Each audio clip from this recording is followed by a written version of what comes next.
Yes, good afternoon, everyone. Good to be with you again on a Saturday afternoon here in Februar, as they call it in German, but we're not in Germany. We're in Oakeyland. Who calls it February? The British called it February in January. The German is Februar. Oh, okay. Februar. That's all that matters. So what the German. That's right. That's all that matters. Okay. Yeah. I think this is the rabbit trails you guys were talking Oh, yeah, there you go. Yeah. Hey, when you see us going there, just reach out and reach across. You come smack. That's right. Yeah, we told Lonnie before that if he catches us going on rabbit trails, we tend to. No, actually, I was kind of admonishing him and Dave to keep us from going on rabbit trail. And look who does it. I'm the first one going down the rabbit trail. You know what's going to keep me on track today? What? I'm under orders from my wife, Grandma Debbie, that the grandkids have a basketball game at 5. Oh, we have but we better get on with it. Yeah. Yes, we are happy and very proud to present to you as our guest today, County Commissioner Lonnie Sims. Yay! All right. And former mayor, former state representative. Yes, he has. He's quite a line of formers in there. Yeah. And an HOA member. HOA president. I tell everybody, when I'm on the campaign trail, the toughest gig I ever had was HOA president. Yes, I can imagine. I think anybody who served on their homeowners association definitely knows the difficulty. That's, where the dog do hits the yard, and you have to have some tough conversations with neighbors. Yeah, and they want you to settle their fights with them. 100%. Yeah, and I would say I did it for 13 years, and for 5 of those, I felt like it was my responsibility to do everything. And then finally, you realize that. People coming to you with ideas. I'm like, that's a great idea. You should do that. There you go. And they're like, well, I don't have time for that. Yeah, and I'm like, exactly. You think I do? Yeah. So, we've got learn those, through that experience. We've got a few of those too. Mm-hmm. Yeah. But anyway. This is going to be a fun one. Now, I have to just say this real quickly. I want to show my appreciation, express my appreciation to Lonnie, because when I was running for the city council here in Tulsa, Lonnie, just without really knowing me, we didn't really know each other that much, but he supported me. All of a sudden, I get an envelope and a check, and there's Lonnie from Lonnie. Well, that's real support. It is. It is. And it's just that, I sense, but even before then, we had started, speaking. We were introduced, we met, and I just sensed some real character there. Sure. And it's interesting because Melissa Meyer, his opponent at the time, she's a strong Christian and a good lady, but she was a little bit vicious. Well, yeah, and she has that personality, and now I am actually supporting her. That's right, for the GOP chair. Yeah, and I have encouraged her to contact you and to apologize for the way she came after you, because I think there were a little bit of, I think it was just one of those things. She gets so focused and so heated. I think she's got good intentions, a good heart, right heart, just is unable to channel it in the proper way. It happens to all of us. And I had a talk with her about that. We met here for about almost 3 hours one day, and I was trying to tell her and advise her and help her try to hone her personality. But sometimes that's hard. It's hard to do because we are who we are. Sure we are. But I did encourage her to give you a call and make up and apologize and then, take it from there. That. Thank you. Yeah. And, it was you were out there, Eddie. It was a different kind of campaign season. And, I think one of my biggest quotes was, some people aren't going to let the truth get in the way of some good misinformation. Oh, and that was probably the biggest frustration for me. And I'll give you a great example. On the campaign trail one day, and I knocked a door, and a lady talked to me, asked me a bunch of questions. Who are you? What do you do? Told her my background and everything. She said, obviously, you've got the experience. I want to support you. Put your sign in my yard. Put the sign in the yard, and I had Eddie Barclay driving me that day, knocking doors, and get in the truck and get probably 2 houses away, and I say, Holy Spirit, said, Eddie, stop the truck. Something's telling me I need to go back and talk to her. And I'd written up an 8-page response to this voter guide that was going out. Oh, okay. It just had some votes I made that was not true, and I wanted everybody to have the corrected record. Yeah. And so as soon as I step out of the truck, I'm walking back to the house. She is beelining out her front door, and I can see she's got that voter guide in her hand. And she's heading. So about the time we both meet at the sign, my sign, she looks up with just pure hate in her eyes. Wow. And she goes, "Is this true?" And I said, "No, ma'am, it's not." And she said, "So you tell me my church is lying to me?" I said, "No, ma'am, not your church.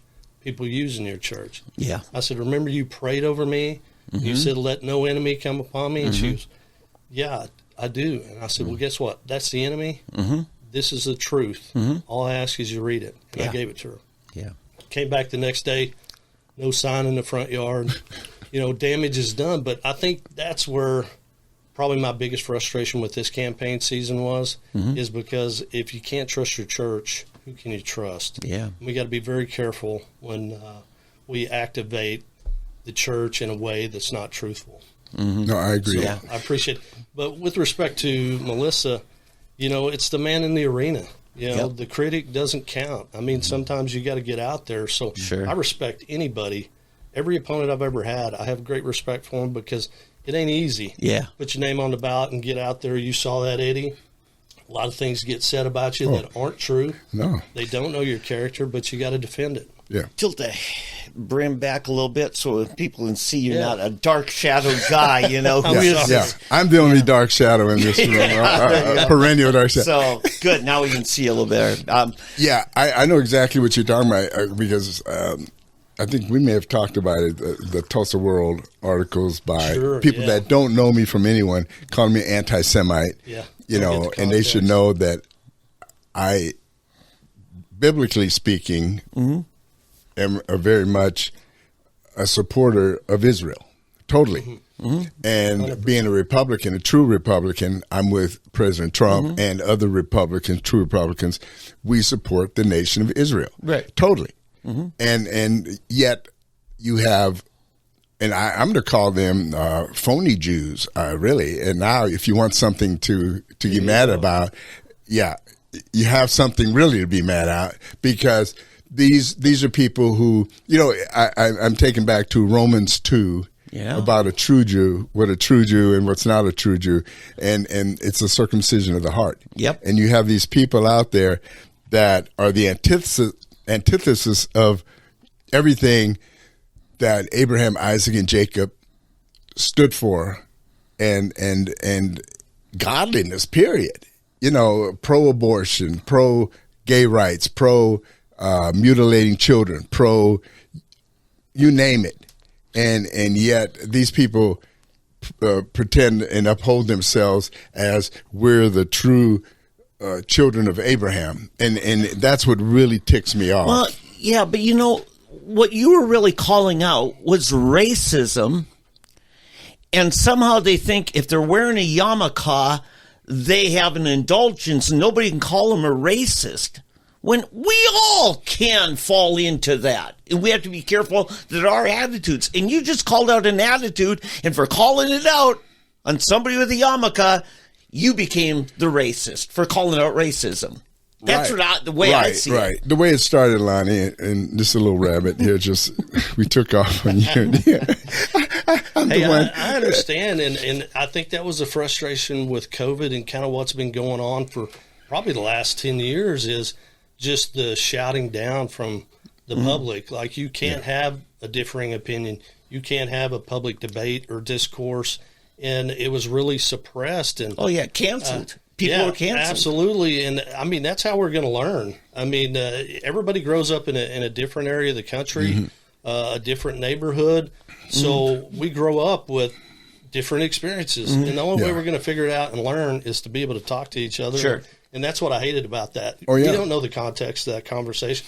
No. A lot of times on the radio, you guys are throwing topics out there to generate discussion, to actually do that. Yeah. To kind of draw out some of these prejudices and things we may have so we can better understand them and learn from them. Yeah. So that's where I get frustrated when everything was canceled.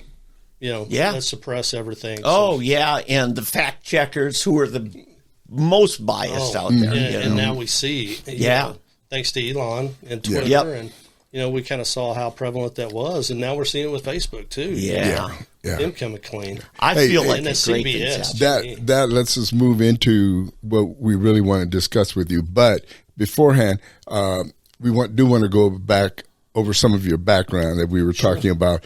And so you have been the president of your homeowners association, and then you went on to become mayor of Jenks. Was there something in between there? Yeah. I spent 14 years with the city of Jenks. I was on the planning commission for 6 years. I was on the city council for 8 years. Was mayor for 2, and just really blessed to serve my community in a lot of different ways. It was non-pay. Everything was volunteer. Wow. And so it was a tremendous sacrifice. And I thank my family, my wife and daughter, who are just champions through all this. All told, I've got, over 20 years of public service experience. Wow. And, I still have a lot of people in the political world are like, Lonnie, who are you? I don't know who you are. and I just tell them, hey, that's not my style. I don't beat my chest and say, look at me. I'm a people guy, and I really do like getting in the trenches with them and seeing if I can solve a problem, no matter how big or how small. And to me, Jenks was my mountain to climb. Sure. Truthfully, when I became mayor, we had grown so much, more than doubled in population from a residential standpoint. We had to make the pivot to commercial, or we were looking at having to raise taxes, and certainly didn't want to do that. Felt like we didn't have to do that, and we were able to accomplish that mission. And how did you do that? Because we were talking about it earlier, how you saved them from basically disaster.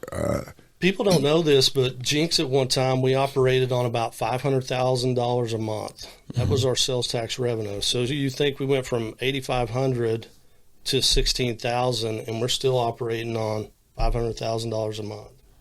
So creatively, we went after every bucket of money we could get our hands on, whether it was state money, federal money, whatever we could. But for me, I was seeing that train clicking down the tracks, and it was like, hey, we have got to pivot. We were kind of getting our pockets picked. If you think about Glenpool, south of 121st Street, you had the Walmart, all that commercial development. Property to the north of that's Jenks, nothing on it. You had the River District. We built the bridge, and then you ended up with Kohl's and that development across the river. Well, that's Tulsa. Tulsa Hills is Tulsa. Well, so we built all these great neighborhoods, but from a commercial standpoint, we were kind of getting our pockets picked. Replacing the old metal truss bridge, which I have fond memories of. Yeah. You drive a big truck on there, and you're bouncing like this. Oh, yeah. On there. I used to work for Rathbones for years, managed all their stores. Yeah, Becky's great. Yeah, and her husband, Matt. And Rabbit. Yeah, but anyway, so that new bridge just south of there, was that you, Jenks and Tulsa? That was Jenks. All Jenks. My understanding is that was us. Okay. That was a little bit before my time, but that was a frustration within City Hall is we built that bridge. Tulsa didn't want to support or help us, and then yet they threw a commercial development right across the river, as soon as that bridge was finished. And so, Well, to give more choices to your citizens. Exactly. So that was where we were at. Yeah. We doubled in population. So how did we do it? By just a lot of people believing in a vision and a mission that we put a plan together to maximize our commercial zones, River District property, where the outlet mall is now. Let's really take advantage of the anchor and the aquarium that we have brought, maximize that, and let's preserve our small town charm. Okay, the aquarium, I think they bought out the old sand pit that was there, dredging up the river. Yeah. And see, I go way back. Yeah. And anyway, so that's a private corporation, right? The aquarium, it's a nonprofit. Nonprofit, Yes. but it's not a government organization. Well, it is part of Jenks Public Works Authority, so it falls underneath authority. And one of those pseudo, not really government, but not really. And that's how we built it. And we built that. If you think about it, we built that facility with $21 million, and that was an investment the citizens made. And we took a lot of heat on it. It was like, hey, we're subsidizing the aquarium and this and that. And you look at all that commercial development that's come around there, I would say we got a heck of a return for that $21 million. Okay. Now, one of the first things you did when you went to legislature, and I'm kind of moving us along, was you gave them a bill passed to give them the same status as a museum. Museums, your admission is not a taxable sale. That's kind of unique. And you got that passed. That's exactly right. For whatever reason, aquariums were not included in that. Zoos, museums, you didn't pay sales tax on admission tickets. Yeah. And basically, the aquarium would not turn a kid away. Any kid in Oklahoma that wanted to go there, they weren't turning them away. Right. And so we were funding that, and I felt like, hey, this is a way for us to credit that sales tax and let them, recoup some of that expense for taking care of the kids. But for marketing and tickets, that's it. Here's the tug of war, because the city government was collecting some sales tax on those admissions. Yeah. And you took that away from the city. We didn't. How'd that happen? We wrote the bill to where it didn't impact the county or the local. Oh, so it's a discounted sales tax. This was kind of the forebearer of the grocery tax. Oh, okay. It didn't. So it's a partial exemption. Exactly. Gotcha. Yeah. So, Hey, Dave, quickly, you may want to hit the lights. That's why. Lonnie's in the dark. And there was light. Shady. Eddie, there's color to your face besides black. Well, thank you. A new hue. Yeah.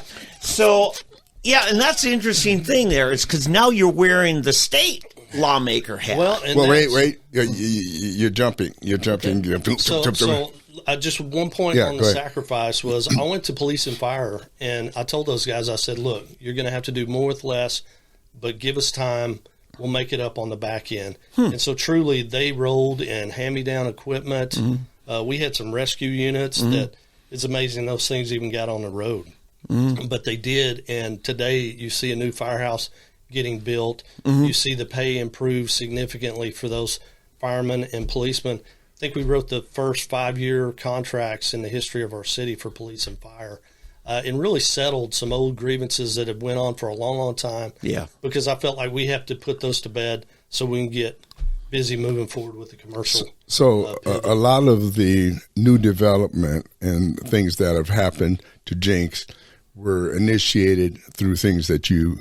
Well, I would say it was a team effort. I mean, the mayor before me, the city planner. Who was the mayor before you? The mayor before me was Vic Vreeland. He was very much involved in the Vision 2025 process, and but he was instrumental. Vic was instrumental in the aquarium, getting a loan through Bank First. I think there was a point where there was not going to be enough money to complete the aquarium, and Bank First kind of came to the rescue and made that happen. The rest is history, and it's been a blessing like that. Things have just kind of happened for us. And it's been because of a lot of people in the community believe in what we had kind of pitched, and it really was, let's maximize these commercial areas, the river out west, that 75 corridor, Main Street, and let's don't pave over our great neighborhoods, and let's don't pave over downtown. A great move was First Baptist. First Baptist used to be downtown. I remember. And the school district had actually bought property out west and was looking to move the football stadium and some things out there, and we were like, no. The atmosphere we have down in Jinx, let's see if we can enhance it. Yeah. So we gave First Baptist some property. They moved out to where the neighborhoods, and they've just flourished. It's gorgeous new campus, That gave us a chance to merge and kind of harmonize between the school district and Main Street.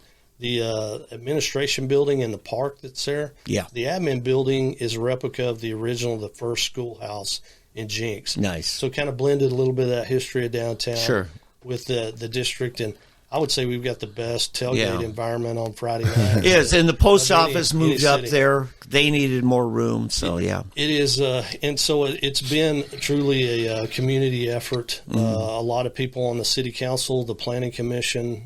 Paul Eads was the planning commission chairman when I got in there, a crusty old veteran who didn't take squat from anybody. And so you just learn over the years the history, and I think we've tried to pass that on, and hopefully I'm doing the same to the next generation of counselors to try to keep, cognizant of the tradition, how we got here.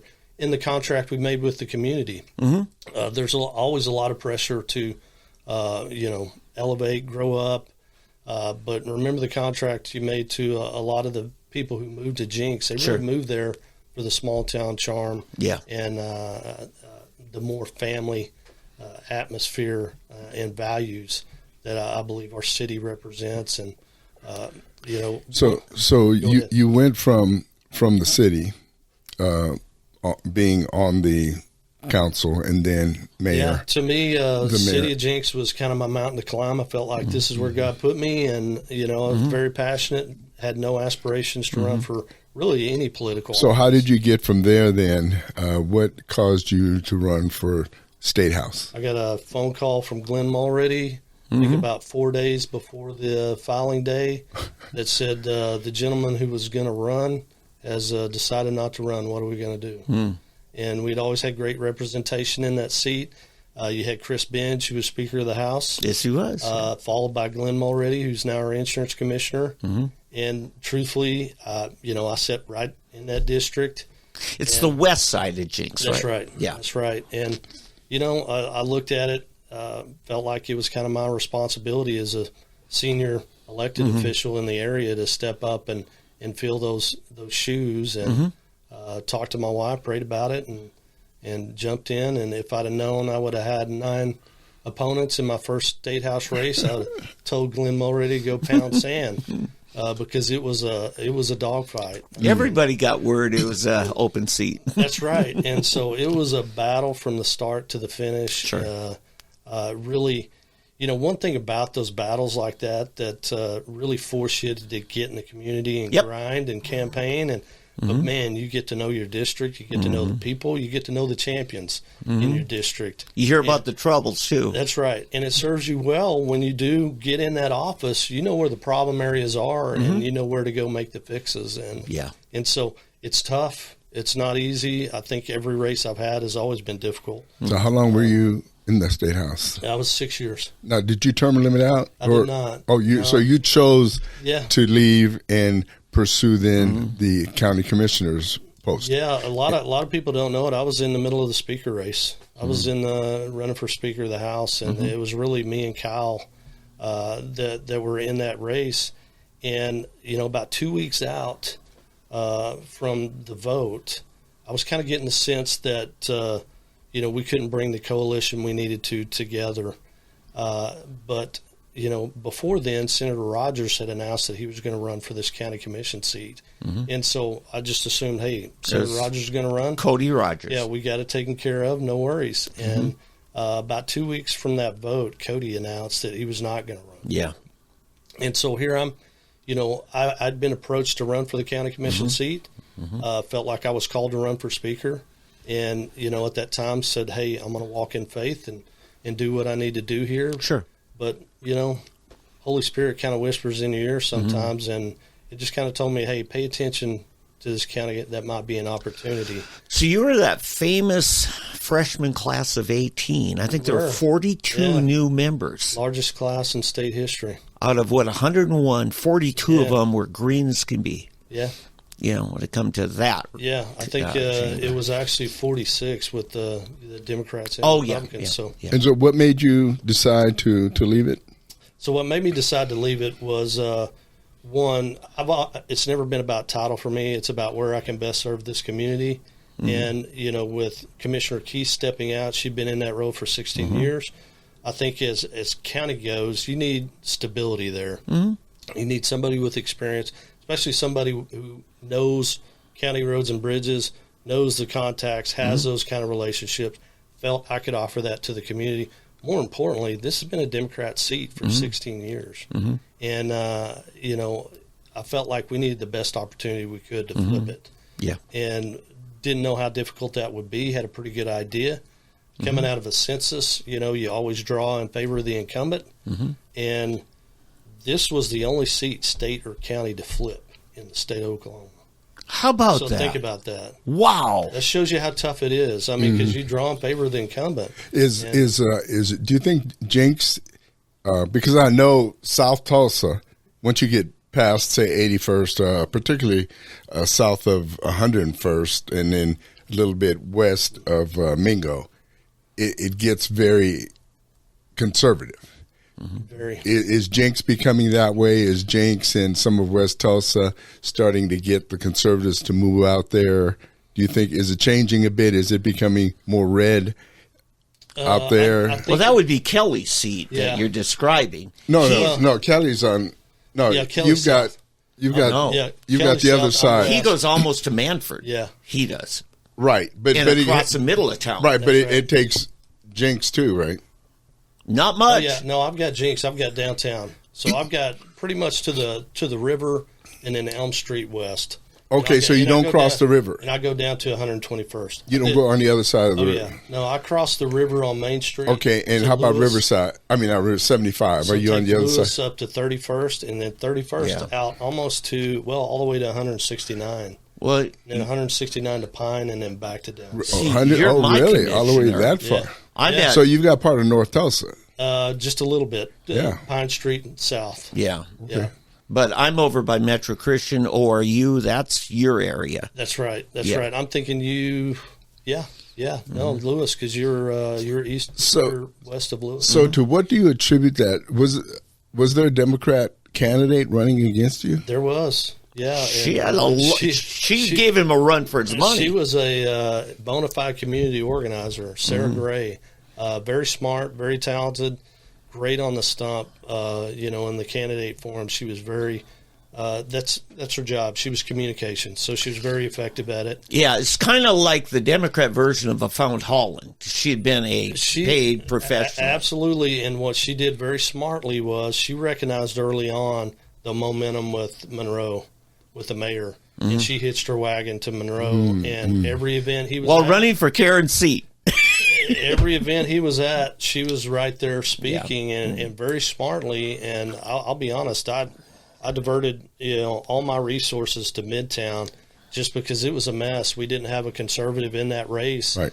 and so Republicans, one, we didn't have a conservative running. That kind of suppresses the turnout, and two, that is a purple area, so there are Republicans in there that weren't big Trump fans. And you had to get them motivated to vote for the people down ballot, these very important races. Yeah. And I think that's what saved me. Yeah. Wow.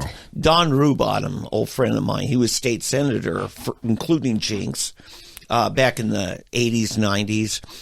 And he used to say, he says, back then, the Republican Party leadership thought that the county started at Utica Square and ended at I-44. Because that was the only pocket of conservatism. Wow. And now it's like the opposite. It is. That's a bunch of rich liberals in that area. Yeah. I'm telling you, and Republicans are under siege. It was almost like a mission field when I was out there knocking, because it was literally they'd open the door and they would look this way and that way and like, hey, I'm voting for you, but don't put a sign out here. And that's how it was. And I said, hey, I need you to go vote. Yeah. And fortunately, we had enough that did, and that was a huge win for Tulsa Well, County. I'll tell you, my precinct, almost 60% Democrat, right? Yeah.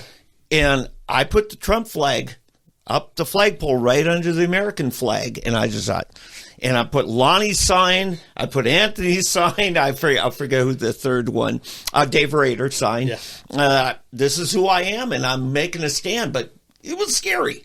Yeah, no, there was one gentleman, I saw his Trump sign. He had literally stapled all the way around. I think this thing was like 2x4, as far as width, but he had stapled it all the way around every edge. And it was his fourth sign. And he said, if they steal this one, I'm going to like epoxy it in, where they can't get this one. Yeah. And that's truthfully, it was war out there in a lot of these precincts. Okay. I want to switch That's to interesting. after the election. A lot of us, I'm listening to some guys, Mark Halperin, saying, I'm expecting riots if Trump wins. We didn't see that. No. I think we're seeing a cultural change that's huge. What do you read? Well, I think the silent majority feels liberated, much like Trump said in his speech, we're liberated. I think the country felt that way to kind of speak our minds again.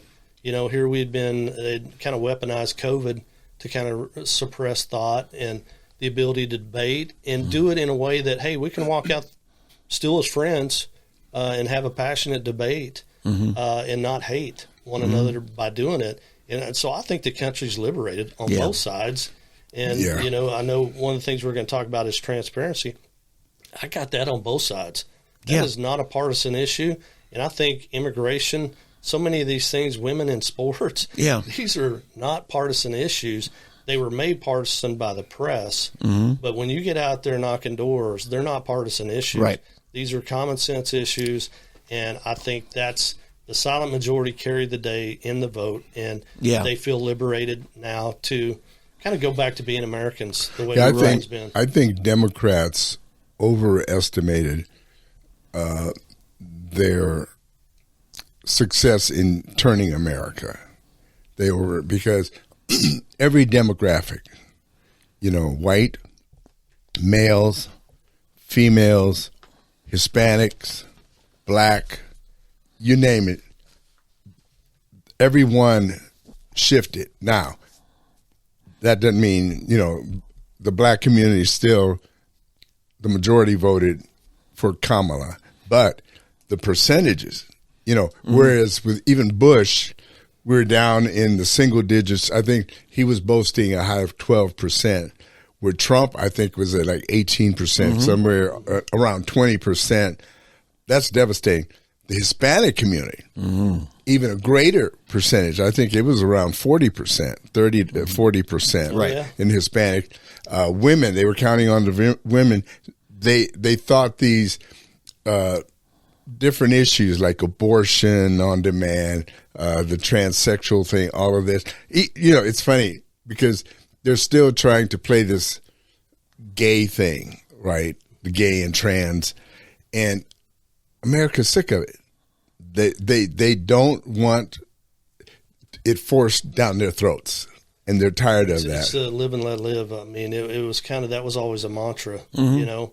Hey, we just want to be accepted. We want to live and let live. Right. And I think for the most part, Americans, you know, believe in that. You know, it's they went too far. Basically, that's why so many of us did immigrate here. You know, because we were persecuted in our countries for our beliefs, but then all of a sudden the press took that and said no. They flipped it. They flipped the script on us and said, "Yeah, no, it's you gotta accept whatever we put out here, and that's not it, and that's not the American way." Yeah, exactly. So what happened? You know, after the election, there's a big relief. We didn't see the kind of upheaval from it. You move towards January 1st and swearing in, and all of a sudden you see this need for the county to do some things different, reform, transparency. Tell us about that. Well, first of all, no, I was just going to say, to put it in its proper context, let's talk about Doge. Oh, great. Elon Musk's. Right. Elon Musk has this thing called Doge. Here's his report last night. Okay. I gave you a copy. Right. And I cannot think of what it stands for. Lonnie, do you? Yes, Department Government Efficiency. Right, that's a government efficiency. And I have to confess, when I first heard Doge, I was talking about the Doge coin, the cyber coin. But anyway, so what Elon has done, let me just put a little background real quickly. And I just saw this morning on Facebook where they had pictures and a little blurb on every one of the people that are in his Doge committee or group that is going in. And they're all kids. The oldest one is 18 to 22-year-olds going in and exposing everything that's going on. I mean, this is unbelievable. The youth that is involved in this, exposing everything. So anyway, having done that and said that, Dave, let's go over your deal. And then we're going to get to Lonnie because in Tulsa County. From so if you go to X.com and look at what a chart that Elon put up this morning, I actually created a spreadsheet out of his JPEG. And interesting thing, in real dollars adjusted for inflation, if we take just pre-COVID from 2019 to 2024, defense spending has dropped 5%. Okay? We've seen, actually, believe it or not, social programs have actually gone down. And agricultural spending, the tricky thing about this is, SNAP, food stamps, it goes through the Department of Agriculture, but it's welfare. It's not supporting agriculture, it's actually gone down. Everything else gone up. The biggest, education, a 69% increase above inflation. In real dollars, same dollars, 2019 to 2024, just 69%. And what we're finding out is much of this is probably a shell game where the money is actually being laundered. You guys remember when George Kaiser had Solyndra back 10 years ago? Yeah. $500 billion and boom, gone, or something like that. 500. And how does George Kaiser go bankrupt? Well, maybe it was intended. Well, no, because what happened, I don't know if you remember this, all of those Kaiser and his people, they all got their money back. They were all paid back their investment, but everybody else lost theirs. Well, the government money is what I'm talking about here. The seed money that Obama gave them. Just like what happened to Sam Brink. But I don't want people to get the idea that George Kaiser lost money in the deal. He didn't, because not him. And his group of initial investors. The corporation went bankrupt. They were right. Oh no, it did. But in the bankruptcy court, what they did, the way they settled, they made sure all of those guys got their money back. Right. But the rest, everybody else, lost. But I'm floating the idea of it was intended from the beginning to just become that vehicle. A slush fund. The money gets laundered through because George Kaiser spent a lot of money on political things, and other people are. And we're seeing that over and over, USAID. I mean, when they're giving how many $billion to Politico? Well, that's government-subsidized news media. Oh, and the stuff they're doing in foreign countries, too. Yeah. But we're seeing it over and over again that these companies are being put up just to become the shell game, like Sam Brinkman-Fried. All of a sudden, all the money's gone. Right. But boy, did they spend money on buying politicians. Again, did they give you any money? I don't believe so. Again, though, that's another thing. Normally, when a bank fails, because it all went through the one bank, and when a bank fails, you get what's in the SLIC. Yeah. Okay. Or FDIC, but SLIC. But in this, and it's guaranteed, I think, $200,000 somewhere. And so, but these people, they made a special exception and gave them all their money back.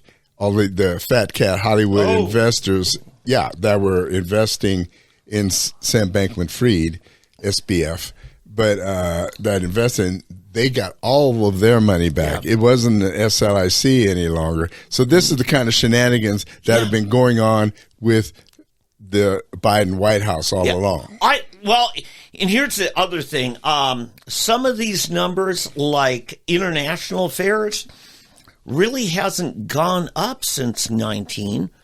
But you know what I think? I think it's always been massive. It's always been secret because, Marco Rubio said, I could never get an accounting for this spending. Yeah, he couldn't get a call back either. Right. So I think this is something that Obama or previous Obama had in place. And I think a lot of it's been laundering. Because what are we seeing in Washington? All these Congress people down at the headquarters trying to get in. I think they're scared to death because Republicans, Bridenstine told me every day he had to go raise money. Every day. You don't do it every day, you don't have money to get another term. I think the Democrats have been using taxpayer money that's laundered. All right. Well, Ukraine. That's one of the biggest. Oh, yeah. Oh, well, how much is missing? Yeah. Remember how much? We gave them $500 billion, and half of it never got there. It's what I think it's more than half. Yeah. I think it's unbelievable. Either that or Zelensky's lying. One of the two. We don't know. We don't know which one. But I think that's what Elon's trying to do. And truthfully, hey, he's going to find it on our side too. Yeah. Mm-hmm. Because they don't have to balance their budget like we did at the state level, at the county level, at the local level. And so, when you got a blank check and you could spend money wherever. When you have a printing press. Exactly. So, you just keep printing. So, having said and laid this framework, Lonnie Sims, our county commissioner, Lonnie Sims, has proposed a similar situation or a similar, not agency, what would you call it, committee? Yeah. Like Doge. It's a position within the county, and it was a position. We're not growing government. I know that's been said out there, but this was a position. It was a government relations position that was already there. The funds are already there as well for it. What we're doing is retasking this, and kind of what I'm modeling it after is probably one of the most transformational things. This is not new. Doge, but what's going on here is not new, and I'm very proud of what we did at the state legislature because when my class came in, that was on the heels of the teacher walkout, and there was a lot of, again, bipartisan accountability and transparency request when we walked in the door, and we created what's called LOFT, the Legislative Office of Financial Transparency. And basically we dug into all the agencies, and it was not so much as a gotcha game, hey, we're going to get you. It was more of, hey, are we spending taxpayer dollars efficiently? Yeah. And are we transparent with where this money is truly going and being invested? And that's what efficiency and transparency, and that's all people want to know is, hey, they're my dollars. Are they getting invested wisely? And are we getting the return for the investment? But I have to say, when LOFT got passed, were you part of the legislature that passed that? One of the little things, and Eccles answered the question from the floor, that that other audit commission, Bob Sullivan chaired it, that was auditing on a cycle. That got killed. That was a fantastic outside audit of all these agencies. He only took on a couple. He told me, he and I go way back. He said, if I had known, I would have taken on education first and audited that. But it's just, the mission creep, agencies not doing what they're actually statutorily, authorized for. I mean, what we found is a lot of the financial reporting was on, some via spreadsheet, some via software. It was different across the board. Is this at the House? Yeah. At the state? So it was, one, get consistency in reporting, and that's why you see the budget portal that's online now, where everybody can pull up the budget and see where the spending is going. But first and foremost, it was getting everybody reporting on the same system so we could better analyze that data and track it. Right, that's true numbers. The part that got lost when you switch over LOFT was that looking at what is your core mission, and do you have mission creep going on? That's a real issue. Well, it was ghost employees. That was a lot of the budgeting that goes on is we've got positions that we got salaried for, but we know we're never going to hire those positions. So that's a way to kind of, set aside money over here. And so that was one of the things we identified early on was the number of ghost positions that were out there. And it was a Department of Health. I think when that was the first one he dealt with. We just had the one where they had like $30 million. They had the additional request. Right. They all of a sudden lost money, and then we found out they were actually hiding it. And that was the ghost employees. And so that's the birth of LOFT. And it was like, look, we've got to get a better handle on this information. And we created, a nonpartisan organization within that goes and gets that information for us.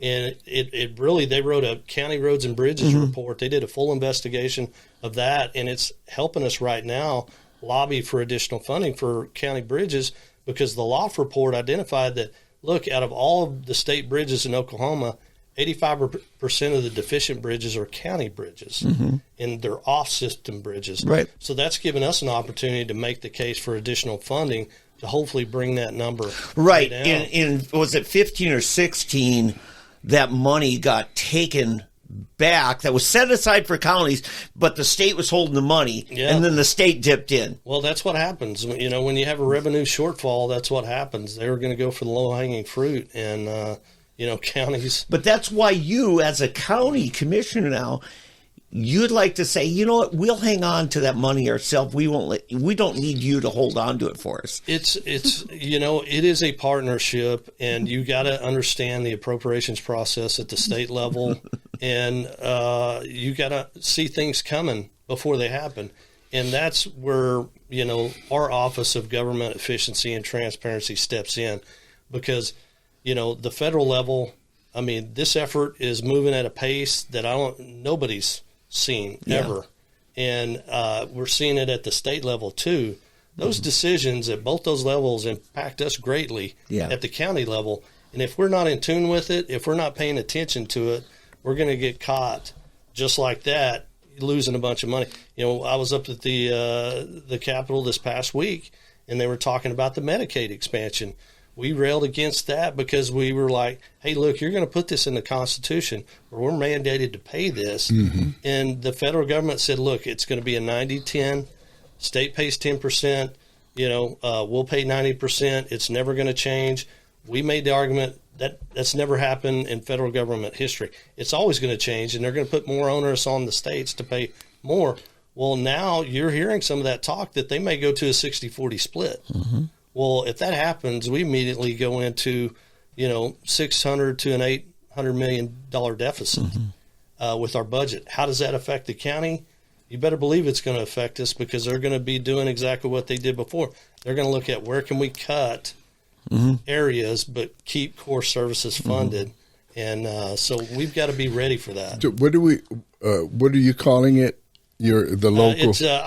It's Office of Government Efficiency and Transparency. It's OGET, and I look at it in the sense of this position is going to be responsive to the community and the stakeholders we have in the community when they have requests, like they want to know more about a certain area of county government. Which, in my opinion, I think county government's the most transparent form of government we have in the nation. Every dime we spend gets published in the public. They see it. They know my salary. They know everyone at the county salary. They know every contract we sign and approve. It all gets published. But, you know, what I found through campaigning is that is not understood by our public. And so that tells me we've got to do a better job of getting that information out and having better liaisons. You know, I can get out to as many community. I'm one person. Yeah. You know, my deputy's one person. And if we can find somebody with a better skill set that can help our public information officer, but can be responsive to the community, but also responsive to the Board of County Commissioner.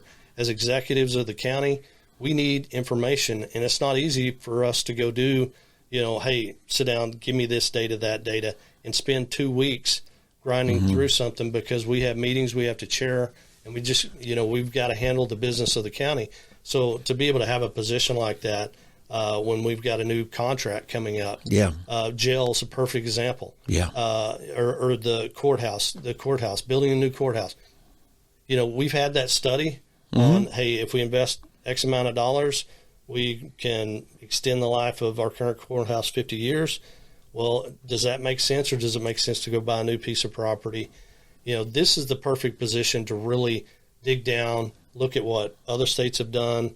That's what LOF would do. They would pull in data from other states, from other counties, and hopefully not reinvent the wheel. If we can find a better idea, let's steal it shamelessly and use it. Yeah. Okay.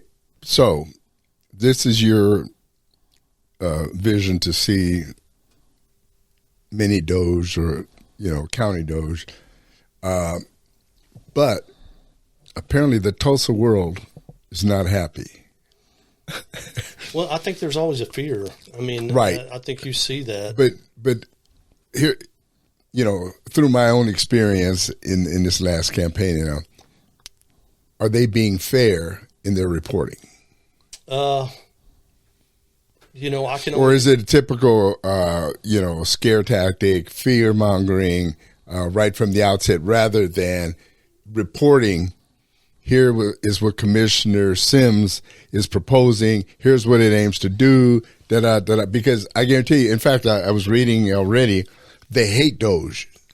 They think Doge is the worst thing that ever happened. Because why? Well, because every Democrat in Congress hates Doge, and they're out there marching it. So of course, the Tulsa world assumes they probably don't. They've got That's the blowback we deal with at the local government level. No matter what, we're going to have to deal with what's going on at the federal level. Here's the hypocrisy. I'll bet you nobody has sued the county. Nobody has requested more Freedom of Information Act requests than the Tulsa world. I'm just speculating. They want transparency for them. They want to know but they don't want the public to know. They want to be that gatekeeper. I'd call them on it. I just did. Sorry, Rand. I mean, it just looks like hypocrisy to me. Oh, of course it is. Well, the way I look at it is I got a job to do, and I'm going to go do it. Yeah. I don't care what they report. I just, believe in the mission. To me, walking into the office, I had heard the public loud and clear on both sides. It was not a partisan issue. They wanted more transparency. There's a lack of trust in their government. We've got to build that bridge back.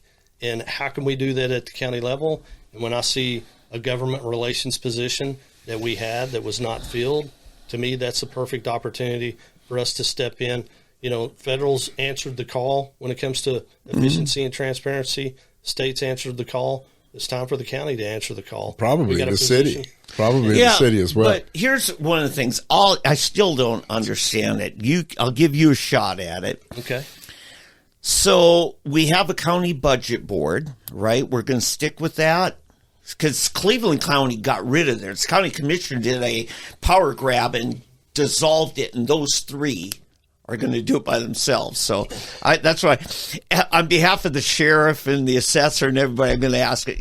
You don't plan on getting rid of the budget? I have not seen anything that would tell me that the budget board for Tulsa County. Good, we got you on the record on that. Yeah. Okay, but I'm seeing all these fancy new campuses for Tulsa Tech and Tulsa Community College. They have a set formula on county property taxes that evidently is well funding them. I mean, my kids all went to TCC for free, but I'm looking at the jail, the sheriff's. I mean, I go down for 5 years. I went down there and volunteered my time to train officers on mental health because we had a $10 million judgment for wrongful death of Elliot Williams. And, Vic Regalado, sheriff, says, you do it for free? And I said, Vic, I've got loved ones that very well may end up there in the next mental health crisis. You bet I'm motivated. And it was great. But he should have the money 100%. To keep from killing mentally ill people. And he does a great job. Well, and why does he not have the money? I mean, that's a great question. That's the formula thing I'm talking about. It's a formula, exactly. And we're not getting funded. And the state auditor has stepped in and, per statute, she evaluated it, came back and said, look, that funding's $67. And where they're paying us, I think, $27 now. The city, you mean? The state. Oh, okay. State, when we're holding state, and to your point on behavioral health, I mean, we are housing state inmates within our county jails across the state of Oklahoma, and they're paying us $27 when they should be paying us $67. Yeah. And what's happening is they've contested that. It went to the Supreme Court. The Supreme Court told the state auditor, take another look. Well, guess what? She came back with the same number. And so our district attorney has sent a letter to DOC saying, we want our money. I mean, we're talking millions of dollars to not fund. And this is what happened when the state shut down these facilities is they really the jails became the behavioral health hospitals of the state. And the biggest one in the state. And we're state. dealing with the fallout from that and the repercussions, and that's got to change. And hopefully through this process, through sheriff stepping up like he has and our DA to force the state to pay what they're supposed to pay, that we can't just house. Okay. Well, I just want to interject here. This is not really a new discussion because the former assessor, Ken Yazel. Yazel, he was on this all the time. Sure. And it's ridiculous because I was, back when I was on KFAQ, we used to talk about it all the time, how the TCC, Tulsa Tech, the libraries were automatically formulated. Yeah. There's a formula that they get a certain percentage of millage, and the public schools don't. Yeah, they're not even on it. But county tax is I think it's $1 billion. But You know what we get to actually fund county services is around 111 million. But because it gets divvied out to right, and what the big problem was is that that's why they were building all of these new campuses in Owasso. There's the one in Owasso, I think. Prattville. Right, all these places, and they're half empty. I don't want to say half full, but they're not utilized but they were building them because they have all this money they had to do something with. And kids are going there for free. Well, right. So it's not like you deduct the tuition. County kids go for their free. Right. So I mean, that's what. But somehow they need to. Schools used to do it on campus. Yeah. So what they need to do, and this was the major's Ken's deal. We need to go back and reformulate that. That's what I'm getting at, because you've been there at the Capitol long enough. You know what's done. Now you're at the county. This is one thing I think a lot of us in Tulsa County would like to see is let's look at this formula and see if it meets our needs. It's the toughest question at the state capitol because everybody knows it, that we need to restructure our tax policy across the state. We're the only state in the union where municipalities are almost 100% funded via sales tax. We as counties, ad valorem, and so schools, ad valorem. And this is where it doesn't make sense. You know, the schools bond out, build these, beautiful facilities, but yet we can't pay our teachers. Right. So where's the disparity? Well, that's what it is. Yeah, it is. They have the ad valorem base to really equip the school. They don't have the sales tax dollars in the funding from the state and most of that though is property taxes. On the TCC community college, much more consistent versus municipal when you're in state when you're sales tax. It's like this. It's that. But think about how much were our properties worth in 2020. Oh yeah, and how much they are now, and how much money is going into these pots now. Yeah. I mean, my house has gone up $130,000. You know, and in 4 years. At least Sean Wright thinks it's worth that much more. Yeah, but are we getting any more out of it? Yeah. No, we're not getting any more out of it than we got before. But that's where I'll kind of differ with you, because I think if you ask the Jinx citizens, they'll say, yeah, we are getting a return on investment. And that's why they vote for every bond issue that comes up, because they're seeing a return on. And I've always felt like you're talking bond issues. He's talking property taxes. Well, and that's the same thing. It's ad valorem. The bond they're running is basically on the ad valorem that's rolling off. Typically, whatever's rolling off, they'll run a bond for that amount. Yeah. The problem I have is the folks that visit town, they'll pay sales tax. They're not going to pay property tax. Right. I'd like to spread it out a little better. You know what I'm saying? Well, definitely, because that shifts the burden off our local taxpayers. If you can, and that's why we tried to so hard our vision for the point of destination.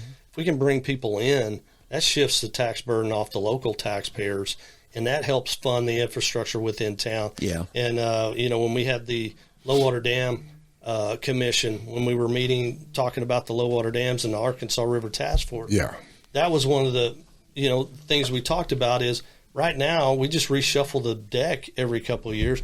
Broken Arrow builds something new, we'll all go shop over there. Well, then Tulsa will build something, we'll go shop there, till we actually attract people from Joplin, Dallas, other parts of the state to come in and shop.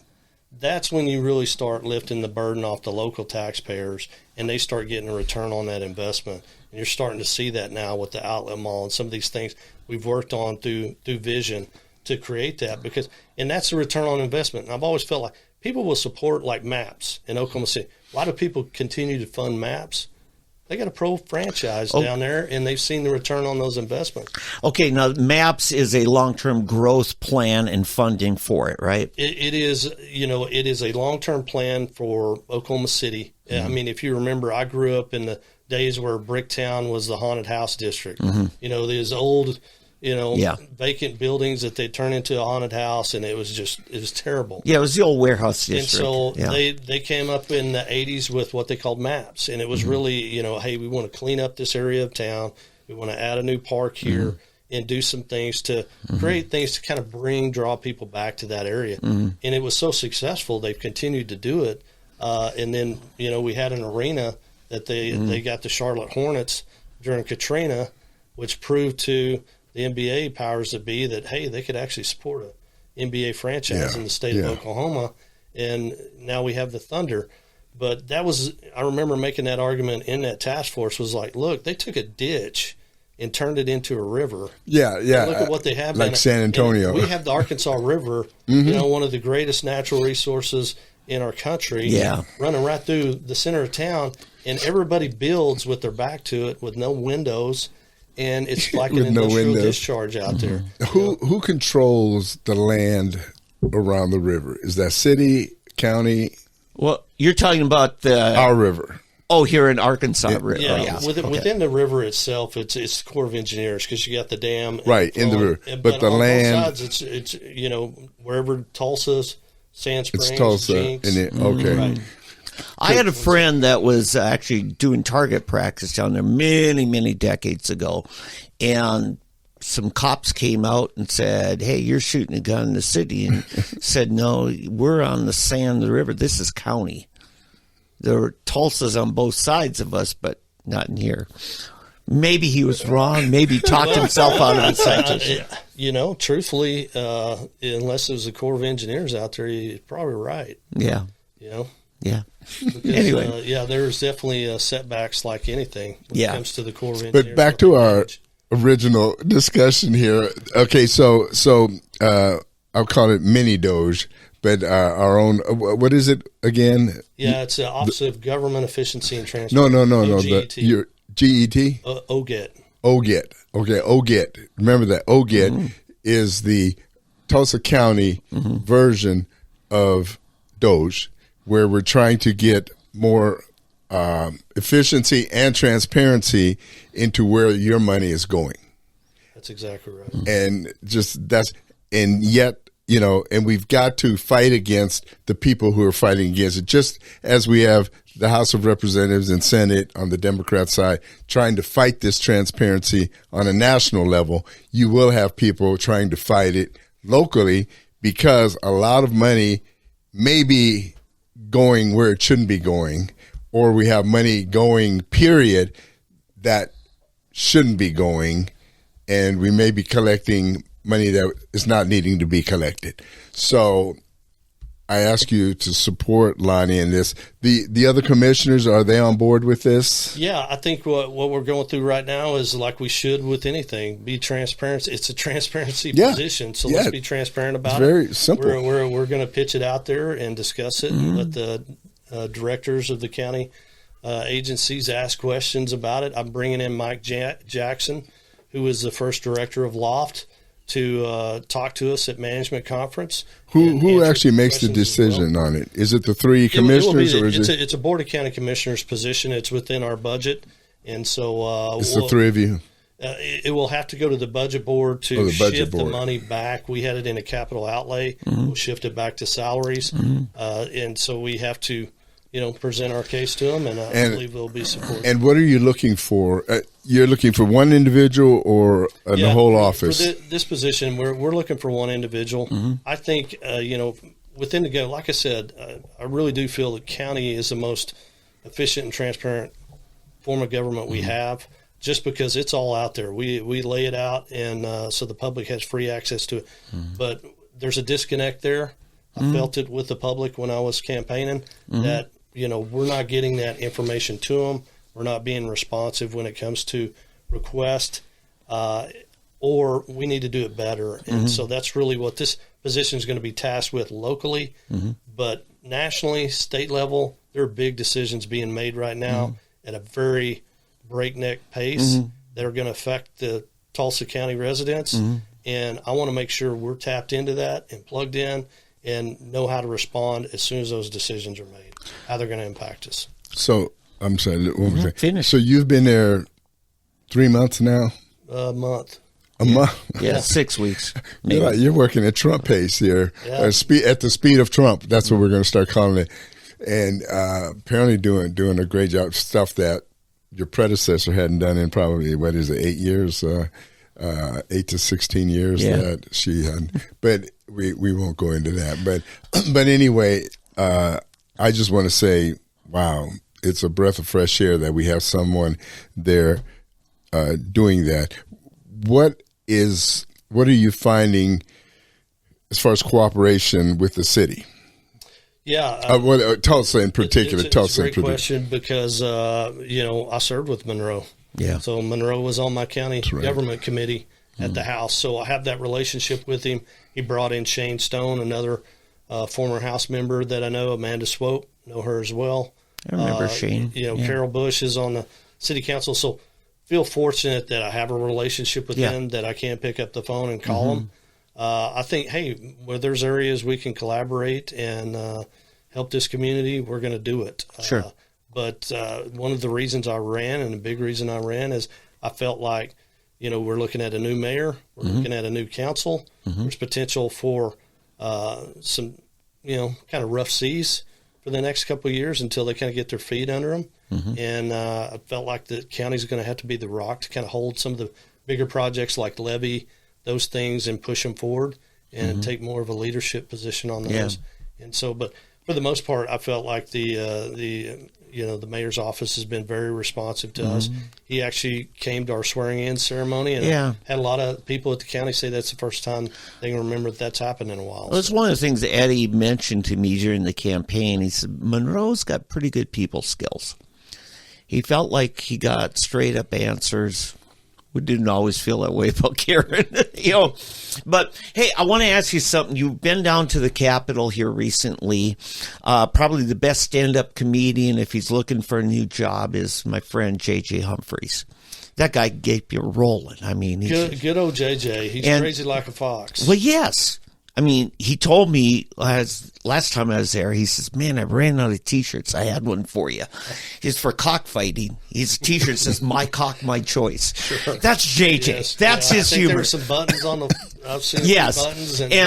But you never know where he's going with some of these bills. This year, he wanted to shut down Department of Mental Health and have it taken over by Department of Corrections. And I'm like, what the heck?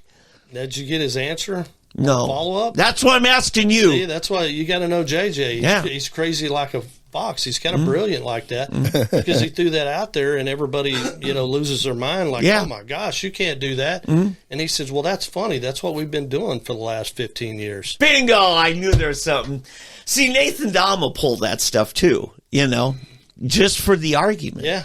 To get everybody engaged and then turn the argument around. But, I think it is. You look at it and you're like, that's exactly what we've been doing. And listen, the day that they were talking, that national study on what we need for a courthouse, I was down there for that meeting. Afterwards, Steve Coonsweiler comes out. He says, Dave, we have seriously got to get on the Department of Mental Health. They are worthless. I mean, don't quote me on that. Steve used other words, but that's what I got. Steve knows. I mean, he's been through it with his family. Sure. And I've got a daughter who's a psychology major and going into OSU Medical, and that's kind of where she's seeing things. And I remember when she first told me what her major was going to be, I was like, really, psychology? Yeah. And then I get to the State House and really get an understanding of what our behavioral health problem is in the state, and I'm like, kid, I think you actually stumbled on a heck of a profession because there's a huge need. One of the people watching right now, Chance Tinker, and in fact, he tried calling me and interrupting, so I didn't take a chance. But he sent me a couple of questions. What are the opportunities at the county level that we can do to improve mental health for Tulsa County citizens? I know statutorily it's written that the state controls it. Yeah, I think we're doing it. I think we got the opioid award through the state attorney general, and the county gets a dedicated piece of that funding. And so through the opioid money, that can go directly to behavioral health initiatives we have throughout the state as well as the county. Okay. So you're going to have state dollars, you're going to have county dollars, and it's trying to get those to the programs that we feel are really beneficial. We're not just throwing money at something. We want to see a return on that investment and really see an impact. I put together a forum when we were elected new sheriff, and it was just on mental health. I was president of NAMI Tulsa, and Sheriff Regalado, to this day, he says, those are the longest 2 hours of my life. It was Super Bowl Sunday. He didn't want to be there, and he's like I'm a cop. And he tells me now, he says, little did I know how big of an issue mental health was, because it all got dumped on the county sheriff. Well, it did, and that's where the funding piece comes. They're probably going to, sue us again and say that, no, we don't have to pay that 67, that number's still wrong, even though it's in statute, and it'll probably roll another 2 years. But we're eventually going to win this. Yeah. And, I would hope the state, they would finally come to the table and we would come to an agreement on the past funding, because at this point, I mean, we're talking millions of dollars that we're having to house the mental health issue right in our jails, and to the sheriffs and the staff and the officers in there have done a yeoman's job. And what's even exacerbated now, you see it in Wagner County right now, what's going on is here we're asked to be mental health professionals in these jails, and we're housing these mental health, basically patients within these facilities. And if something happens, we're getting sued. Sure. And so it's really a very challenging time for our DOC people, for our county corrections people, for our sheriff's departments to deal with the situation. I think at the state level, we were starting to recognize that. The funding increased last year. I think you'll continue to see that. You're going to see the new behavioral health hospital here with OSU going in. That will make a big difference. Well, that's COVID relief one-time money, and John Hayes deserves a lot of credit. Kyle Hilbert said he, more than anyone, put that together. Yeah, John was a huge advocate for it. Steve Kunzweiler deserves a heck of a lot of credit. He does. And Sheriff Regalado for coming up and advocating at the Capitol and educating us on the issue and what the needs were. I got to do an interim study, and I got Judge Pace. She's since retired, but she was our mental health judge for a long time. And it gets so frustrating because not a single bill came out of that. And then I just so dejected. And then all of a sudden the next year, all this COVID relief one-time funding, and we get 2 new hospitals if Griffin can fix their problems. But I wanted to ask you one other thing that's moving on to another subject. You cannot right now pick up the phone. Legally, you can't pick up the phone and call Commissioner Salee or Commissioner Dunkerley. Yeah. It's a violation of open meeting law. When I was president of TARA, Tulsa Republican Assembly, I had Gwen Freeman there. We're trying to pitch to get her some more poll workers. George Weiland came, and I said, why don't you ask Gwen something? He says, no, I can't talk to her. He says, I'm on the election board. Yeah. Here's what I'm getting at. When you got a 3-member board, 2 of them can't talk to each other. Yeah, it's extremely difficult. Even if they go to church together. What I was hoping to see is a carve-out for counties above a certain population to put it to their voters to move some of those boards to maybe from 3 to 5. That way, if they go to church together, they can at least talk about, church stuff. Well, I know that there's some legislation. Josh Cantrell, who was my vice chair on the county government committee, he was a county commissioner before coming in, and he's got legislation that he's running to give us some opportunities where we can have a conversation. We don't have to play this crazy dance in public. Like, hey, if you're sitting here talking to someone and one of the other ones, I got to leave because now we have a quorum. Exactly. I think it's just a crazy dance. I had to do it at the municipal level.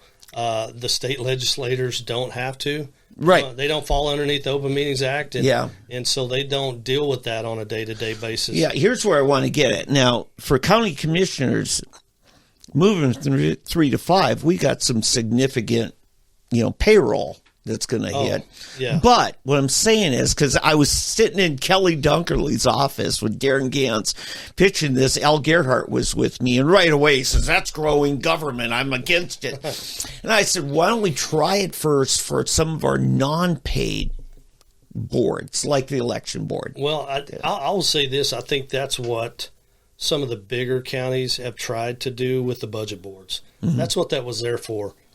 Get the elected officials, all the elected officials in the room to where you have a greater consensus around what's best for the county. Yeah. And I think that's what they have tried to do. Since we're so big, our budgets are so much bigger than some. Like, to give you an example, in Latimer County, I ran a hazard mitigation bill. Latimer County, 2 mills in Latimer Counties, $120,000. That's all that would raise. And so, a big difference between Tulsa, Oklahoma County, Cleveland County, much bigger. And that's why you see typically with the budget board. And that's, I think, part of that is to try to get more eyes on the budget and those things. But I just want to practice on some of these other ones, like election board and other boards that are not paid. It's a constitution. It's, every county has 3 commissioners, and it is a dance. But hey, there's a reason for that, David, is because they weren't good stewards, other county commissioners, and that's why we end up with open meetings. They weren't doing it in a transparent and open way, and so I can deal with it, you know. Because my predecessors, had an opportunity to do it the right way. Some of them made mistakes. And another question I have, which may concern some of our people out there, is immigrants. What is the county's role with immigration? Well, I think the county has a big role because obviously we're going to be housing a lot of ICE. Let's be fair. We're talking about illegal immigrants, right? Right. Okay. Yeah. No, I'm glad you clarified that. But that's exactly right. I mean, we've got a mutual agreement, MOU with ICE as far as detaining, and so we're going to follow the law with respect to that. And so I do see that increasing significantly. We'll monitor that to see, is that going to put a burden on the jail? It could, but it could also be an increase in funding as well. Oh, okay. So the Fed, or their DOJ reimbursement's far higher, and the biggest thing for us is how quickly do we need to staff up, and so we need to be responsive to the sheriff and his needs, and that's understood. So is Vic preparing for this? Absolutely. No, and Vic's always been a proponent of it. I think right? they've been through a Trump administration. They saw how it was. I think the expectation is going to be pretty similar, although we've got so many more. Do you know what the situation is? Is it a huge problem here, or is it not that big of a deal here? Our law enforcement agencies have done a great job. I'm not naive enough to think that we don't have gang members running around the city and criminals as well. I don't think you see near the the open city like up in Colorado that you've seen where they come in and taking over apartment complexes, and we don't have that here. But I'm not naive enough to believe that we don't have criminal aliens in our county right now, and we'll do whatever we need to do to support ICE and the federal government in that effort. And I know the sheriff is committed to that, and I think we have the capacity in our jail right now to accommodate. Yeah, that's going to be a big change. I can't wait to see what gets uncovered, because we just got this is 1%. Oh, I mean, it's if this is not rumor. I mean, this is out here. We see with USAID what's going on. I mean, wow, it's a generational kind of enlightenment when it comes to government spending and fraud, waste, and abuse. Basically. And I think we've all known. We've seen, Senator Coburn. God bless him. Always came out with the report, and that's really what we got. That was it. That was that the waste book. This is famous waste book. Times 10,000. What we're getting with Doge. Oh yeah. I mean, we were really seeing where we've got some fraud. Reuters was paid, according to Elon, I forget how much, just to go after Elon. Think about that. Wow. The co-opting of the media Because, I mean, let's face it, their ad revenue is way down. You wonder, how come they're still on the air, you know? And then you see things like, you remember later on in COVID when all of a sudden people were finding ivermectin was a good home remedy? And all of a sudden, Channel 4 over in Oklahoma City runs a story about all the emergency rooms are full. Gunshot victims can't even get an ambulance because of all the overdoses on ivermectin. It was a totally made-up story by one of the Ogle girls, right? From the famous Ogle family that's, you know, owns media over there in Oklahoma City. And they've never recanted it. Well, they haven't had to. Well, I think they took the money. Who's gonna make them recant? I mean, it's. The I media think that's if you kinda take created the it. money, that's part of the deal. Is you can't say it. And there was no retribution against the journalists by the station. I think the station took the money. I think it was just journalistic prostitution. That's all I know. Well, there's a lot of that going on. Yes, yeah, no, That's a lot. Right. That's it was a huge blessing. God bless this country with Trump given an opportunity, because he got to go in with his eyes wide open. You know, if you think about the Russia hoax and all that went on, how that really kind of hijacked his first administration. I mean, he got to go in with this one with his eyes wide open. I see that. That's why you see the pace we're seeing of correction in some of these things. I think, you know, what Elon's doing right here, it is not a partisan issue. And I'll go back to that. You know, they try to make it in the media that this is a Republican thing and now Elon's evil. I mean, Elon was as liberal as they'd come. I mean, Tesla, you think of some of the things, you know, he's taken the rebates to help fund that and things.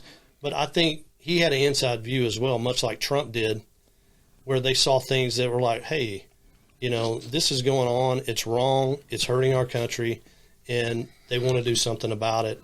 And I think that's where we're at. We're getting an opportunity to kind of see behind the curtain in a way never before. So I'm just I'm fired up. I think I've seen, you know, a lot of the people out there know I was a former hippie back in the late 60s. I did not know that. Yeah, well, I was. He's a soul brother. Yeah, His hair wasn't down to here; it was out to here. But and I would have to say there was a certain purity among the original hippie movement, right? Mm-hmm. In fact, Jesus Revolution, you probably saw that. Sure, yeah. And a lot of the people came out of that, ended up finding it through Christ. Mm-hmm. Then you had others that went the other way, the Clintons, for example, and some of that whole crowd that saw a way to manipulate a lot of them with the guy and using girls and drugs and figuring out the way to get over. And but I think what I've learned in the progressive media, what we call progressive media or the left-wing media, there are those out there that are truly pure in spirit. In other words, they aren't against the right just to be against the right. Right. They're exposing, and thank goodness. I'll tell you. It's a great way to put it. Pure spirit. No. Exactly. One example is Julian Assange. When we first found out with the Chelsea Manning deal, the exposition that was given us there, and the things he was exposing all the way down. Who is this guy? You know, capital punishment, hang him. Yeah. And then all of a sudden we find out the other things that he was exposing. He wasn't trying to pick that he was going after the Bushes. He wasn't going after Republicans. He was just showing our government is messed up.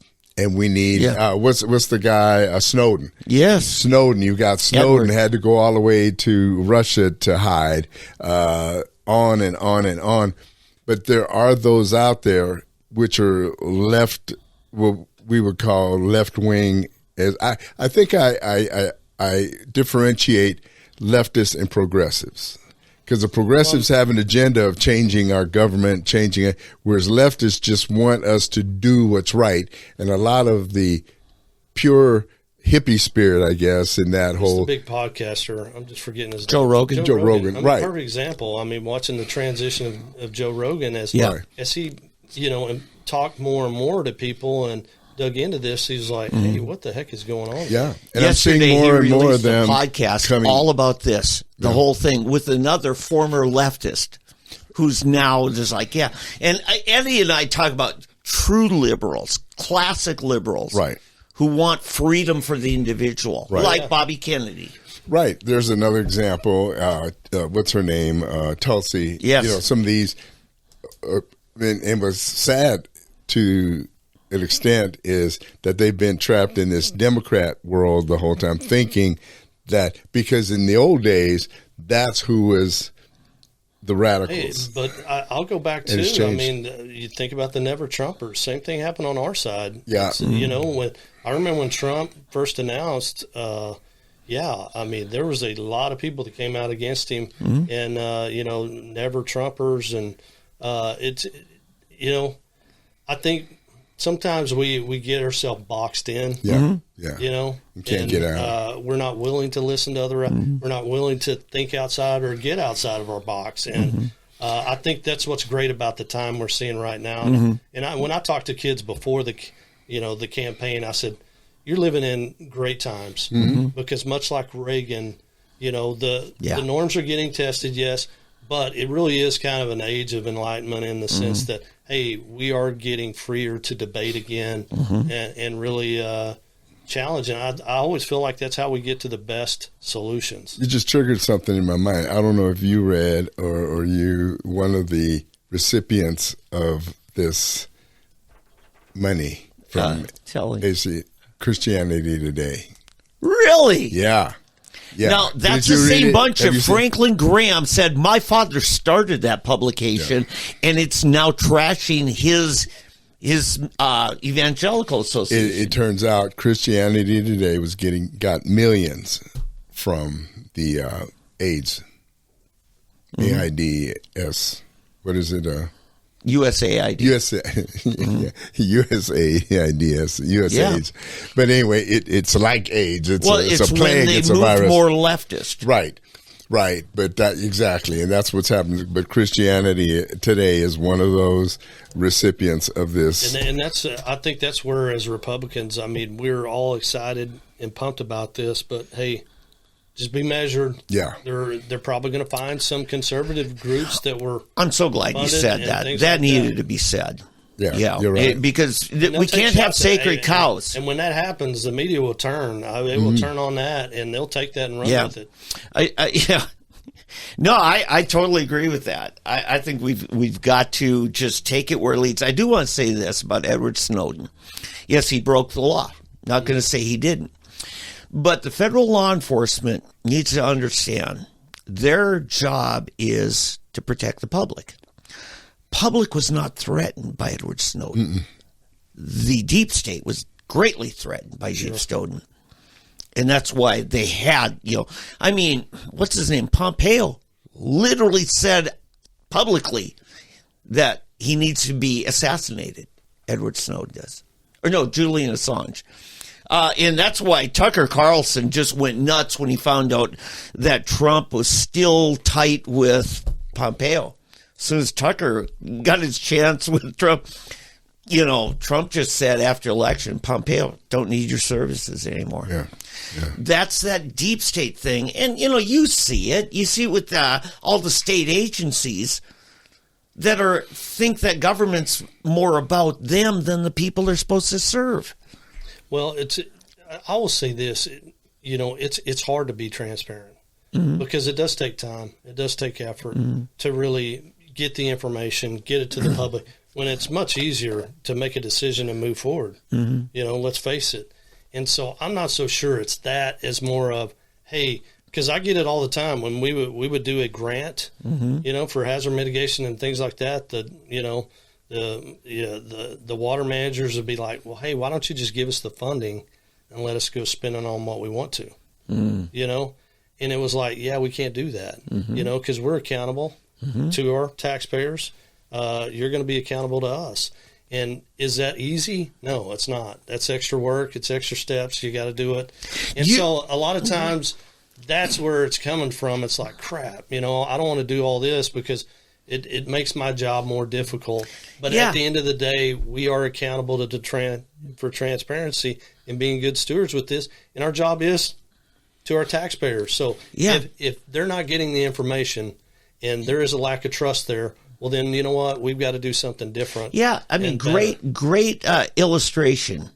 20 years ago, Hurricane Katrina destroyed much of New Orleans because the levee wasn't repaired and fixed. Now, you are in a town that depends. I remember I was sandbagging in 87 when it was coming right to the top. But here's the thing. During the Clinton administration, I believe it was, twice they funded the money to Louisiana for New Orleans to strengthen the levee. Absolutely. The money got spent on something else. What happened?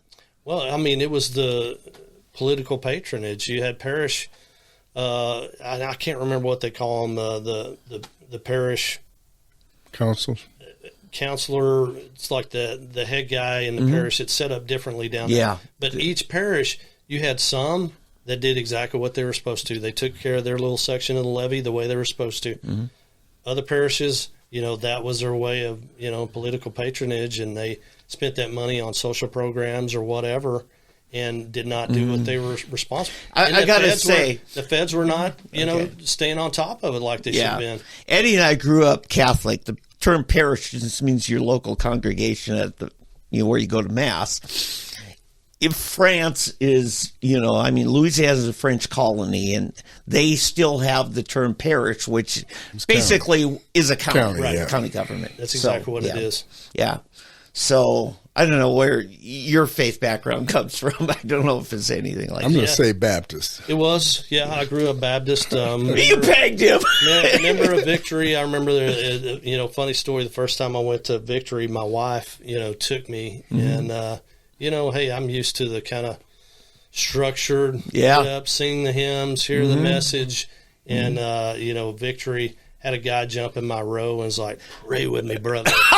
And I remember looking at Leanne like, what in the world have you done? And but I've grown to absolutely love Victory and the mission. There you go. And just the people I've met have blessed my life tremendously. Rod Baker's one of them with Bridging Hunger, what he does in this community. Rod Baker? For the homeless and what he's doing through his mission, Bridging Hunger. I know Rod. He used to be at Church on the Move. He was children's minister. Rod, I tell you what, has a formula that I think will end up replicating across the country. Cool. To really raise up the small town churches, that those congregations are dying and going away, and they really have no way of outreach within their communities. What people don't understand with the homeless problem is there's homeless in these small towns. There's widows, there's orphans, and if we're not taking care of them there or helping, they're going to end up in Tulsa and Oklahoma City. That's part of the problem we have. What Rod has done is built a network throughout these rural communities, and all he asks is them to send volunteers once a month to his warehouse to sack groceries. He'll send them back with as many as they can take. It doesn't have his brand on it. It has their brand on it. Yeah. And they can go out there and use it as a ministry to outreach in the community, and it's amazing what it's done. Now, this is through the Dream Center? No, this is Rod's mission. It's his nonprofit, Bridging Hunger. Oh, gotcha. Okay. And his son-in-law has North Star Church down in Glenpool. Oh, okay. So this isn't a Victory thing per se. This is not. No, Okay. when Pastor Billy Joe left, Rod was there to help sustain the church, but I think a lot of people found a different calling in their life. Oh, God pulled him a different direction. Rod had been very much involved in international ministry. He was over in Haiti for 5 years, and fearless. I mean, the man is fearless. Go anywhere. Yeah, incredible guy. But that was his calling, was to take his knowledge and, just he's a magician when it comes to getting food. I think he, 1 year of COVID, he moved 44 million pounds of food through basically a 5,000 square foot warehouse. I mean, just incredible. Yep. But there's people like that all through our community who are champions that they're what make the county great. I've just been blessed to serve them in these positions. And hey, I'm not going to hold you to this now. I don't think anybody can quote the whole Oklahoma Constitution. The thing's crazy long, but some of the little things are in there. I never could figure out why we're not practicing them. They put all kinds of mandates on county government, 2 of which are a county orphanage and a county poor farm. Literally said poor farm. I don't think, actually, LaFortune Park used to be the poor farm. Yeah. What is the position of the county regarding these mandates? Yeah, well, you got to think of statehood. The county was the government. You didn't have townships. You didn't have cities that were incorporated at that point in time. So county was it. They were the government. They were the service provider. And that's why you have those in the Constitution. And, we've since, cities have taken ownership of that. And I know in areas we got a lot of pushback on a bill we ran last year that repealed the mandate for social services and these things. And what it was, they were like, well, you're taking it away where county doesn't provide those services. No, it just gives us flexibility so we're not duplicating services across the county. Now we can collaborate with the cities where we're combining resources rather than them doing it and us doing it. But wouldn't it take a constitutional amendment to get rid of those mandates? Well, with respect to that, I'll let the attorneys, define what I've always wondered. I've never seen a lawsuit on this. Like from our standpoint, we take care of the families. Yeah. And, that's what our social services, and really that's where we Well, should be. and I'm going to say, John Smoligo told me about, I did not know that the county runs a pharmacy with basically for next to nothing. It is. It's you totally use free. up free surplus prescriptions. Yeah. Like when hospitals or nursing homes, all of a sudden somebody leaves or dies, they got these bottles there. Yeah, perfectly good medications. Yeah, and some of them are like $1,000 a You pill. don't believe it. And so where can the people go if they know somebody just doesn't have the money, doesn't have insurance?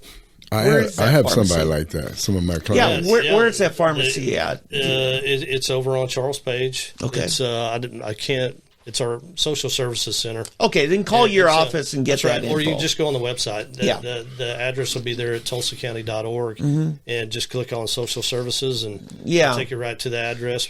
And really, it's for next to nothing. It's not a big budgetary item for you guys to run it because you're receiving donations. And a lot of the the practitioners that come into that clinic are volunteers. Yeah, they volunteer their time. So that's something that's not in the Constitution. I didn't know about that. That's good. It's not in the Constitution, but you saw the need. You just pulled together resources. One thing about your poor farm, I want to go back to the poor farm. Okay, if it's what it sounds like, with emphasis on farm versus poor. It sounds like the people could go to this poor farm and work. Yeah. In order to be fed, and you do some work and get housing, get fed, et cetera, et cetera. See, I think that's a great idea because one of what it would do, separate those who are truly in need from those who are just using the system. It's funny you say that because I've never thought of it that way. But one thing I was fascinated when I went out there was that they actually had a grow room, just a closet they had turned into and that's where they grew the lettuce. Where are you talking about? And at our social services, we've got I think 24 rooms for families there. I did not know and this. So we feed them. It's right next to the clinic. They're attached together. The clinic. Are they using the towers? No. Are they doing? This is a separate facility over. It's where the old juvenile. Charles Page Boulevard. But I mean, Gotcha. the growing Right next to where the old juvenile it's center. outdoors or a hothouse or. This is indoors in a closet. They basically took a closet and bought. And they one have of the those- lights. I bought one of the upright, and it's got the lights with it. Oh yeah. Is it that's what hydroponics? It is. Yeah, They grow lettuce and fresh vegetables in Sure. there. And, Tower garden, And so yeah. I mean, it's funny you mentioned that. It's like, well, I guess you could say that in a modern Well, And so we have a It's little bit facility like that. like that. Yeah, we do. We take care of families that come in that are homeless, and 30 to 60 days.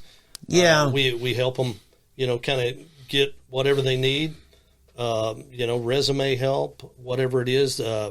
We have teachers that come in that help with the kids, but it's not a long term. It is truly a bridge to getting them back. So on technically, their feet. you have a poor farm.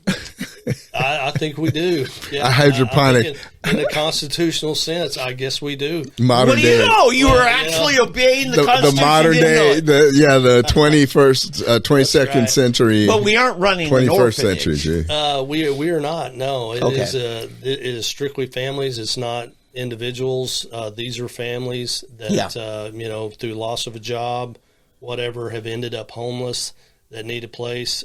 We've only got 24 rooms that we can take them in, and They have an orphanage. It's called the juvenile system. Oh, that's kind of in the news lately. You want to talk about that? That is what I can say about that is that the Board of County Commissioners had to step in, and I think they made the right decision to do that. We didn't have a kid problem out there. We had an adult problem. Yeah. That were doing some things that obviously weren't good. And, we brought in a former DOC director with experience that I felt like, that's probably the right guy to bring in because he understands the policies and procedures and what needs to be in place and could clean up the adult issue that we had within the facility. And long term, I think we'll reevaluate, was that administrative framework that was set up for that through the court system effective? Can it be effective, or do we need to change that? But I think at this point we've stepped in and working towards the accreditation and getting everything back on track. Our Director Parker's in every week, gives a report to the Dave Board of County Parker? Commissioners. Yeah, gives a report to the Board of County Commissioners. So on he used to progress. run the jail. The same guy. Okay. Yeah. And that's been the big thing is getting the policies. and Oh, he's procedures big on in place. structure. Yeah, well, that's what I said. I think, that's what they needed. They had not a lot of structure, it sounded like. Yeah. Well, I think we should wrap up here with this. But I do want to end with one thing. Super Bowl predictions. Oh, yeah. Since it's Super Bowl Sunday tomorrow. This is easy. Oh, it's easy. I'm going to get in trouble, though. I know this. I mean, you really painted me in a box now. I thought I was probably getting out here scot-free. And, I think the Eagles. And I say this because everybody's saying Kansas City. It's the ultimate trap game. It's the OU Alabama game. My brother calls me up and he's like, I'm not going to that game. You want my tickets? And I'm like, are you kidding me? This is the ultimate trap game. Absolutely, I want to go to that because they're going to win. Do you know what the average ticket price is this year? I can't imagine. $6,000. $6,000. It's up to $6,000. It's insane. I got the best ticket in town. Your TV, your His 72 inch. Absolutely. Okay. I do have a lot of respect for Jalen Hurts. He, by choice, left Alabama to do his last year in Oklahoma and did well. He ended up second in the Heisman voting against Burrows, right? So it's good on that. But, Eddie is right to have great respect for Patrick Mahomes. Great guy from Texas Tech. And those are great. The Eagles as a team, I've never been fond of. Kansas City, I've always hated because Hank Schramm, beat my Vikings in '69. None of the above is his. Unfortunately, none of the above is not playing this Sunday. So there's things I like. I they're not all bad, not all good, neither of them. But I give the edge to Kansas City for my heart and soul, who I want to win. It has nothing to do with Taylor Swift. She's another downside of it. That's something I want to bring up real quick before I go into my deal, and that is the vehement hatred for the Chiefs that has cropped up in the last year.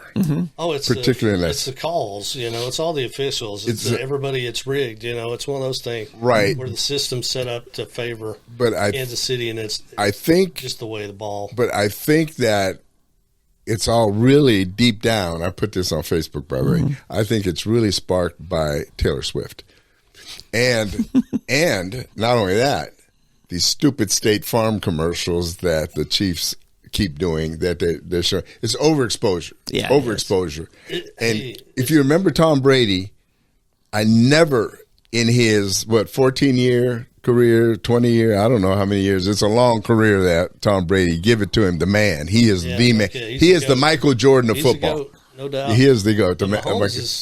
He's creeping up on him. Yeah, he's still got a way to go, I think. For sure. I mean, he went to my school and all that. I think he's good. I like him.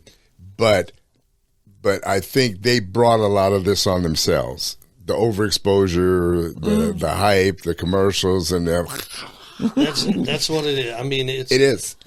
We're Americans. It's like Michael Jackson. Bundlerooski. Yeah, even Reed's getting into it. But you take Michael Jackson, you take 100%. the Beatles, you take Elvis. No matter who it was, after a while, people and the media is very much responsible for this. They build you up so they could. Mariah Carey, No, the Bee Gees. Remember the disco sucks. Yeah. That was the backlash for the disco craze. Right, but so I think that's a lot of the hatred for the Chiefs. Yeah, but I mean, I'm a San Francisco 49er fan, believe it or not. Ultimately, that's my team. And Pretty Face, the baby face assassin, Purdy, didn't make it this year again. So I was kind of disheartened. But I don't know. It's a tough one for me to call between the two. And I lived in Philadelphia, as you know. I grew up in Philadelphia. They were my dad's favorite team. My uncle and my cousins all in Philly, everybody, all Philly fans. My wife, my sons, they all went with their Opa, their grandpa. Everybody's a Chiefs fan. I mean, Eagles fan. They're all Eagles fans. I'm not so much an Eagles fan. I would have to be more of a Chiefs fan. I'm more of a Chiefs fan. And not just because of Mahomes. I think they're just a good team. I really like the defense that they're able to hang in. I got to say, Taylor Swift is lucky because you remember when Tony Romo was quarterback in Dallas and he started really sucking? It was always when Jessica Simpson was in the stands. And they all blamed her. Yeah, that's true. She took a huge risk. Yeah, she did. So Taylor, Kelsey did her a big favor by keeping his production up. Now, the only thing I would say about all of the Chief hatred, I think it's going to fuel the Chiefs to play that much harder. So in a way, I think that could actually backfire on the Eagles for the Chiefs to say, we're sick and tired of you saying that it's the refs. It's not the refs. What's the betting guy? What's his name? Do you know who I'm talking about? The guy that is has the betting site and he's on. Barstool Sports. Yeah, it's Dave Portnoy. Portnoy. Yeah.